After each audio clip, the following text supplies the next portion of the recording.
16 सोमवार की कथा। नमस्कार दोस्तों, आज मैं आपको 16 सोमवार की कथा सुनाने जा रहा हूँ। यह कथा भगवान शिव की महिमा को दर्शाती है और हमें उनकी भक्ति के महत्व को समझाती है। कथा की शुरुआत। प्राचीन काल में एक छोटा सा गांव था जहाँ एक गरीब ब्राह्मण रहता था। वह बहुत ही धार्मिक था और भगवान शिव का अनन्य भक्त था। वह हर सोमवार को भगवान शिव की पूजा करता था और उनकी कथा सुनता था।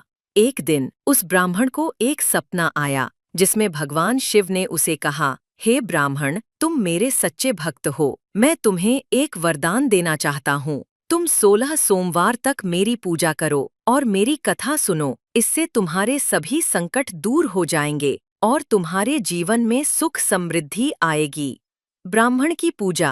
ब्राह्मण ने भगवान शिव की आज्ञा का पालन किया और 16 सोमवार तक उनकी पूजा की। वह हर सोमवार को भगवान शिव की कथा सुनता था और उनकी महिमा को गाता था। 16 सोमवार के बाद 16 सोमवार के बाद ब्राह्मण के जीवन में अद्भुत परिवर्तन आया। उसकी गरीबी दूर हो गई और उसके जीवन में सुख समृद्धि आई। वह भगवान शिव का अनन्य भक्त बन गया और उनकी भक्ति में लीन रहा।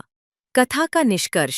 इस कथा से हमें यह शिक्षा मिलती है कि भगवान शिव की भक्ति करने से हमारे जीवन में सुख समृद्धि आती है और हमारे संकट दूर हो जाते हैं। हमें 16 सोमवार तक भगवान शिव की पूजा करनी चाहिए और उनकी कथा सुननी चाहिए। इससे हमारे जीवन में शांति और समृद्धि आएगी।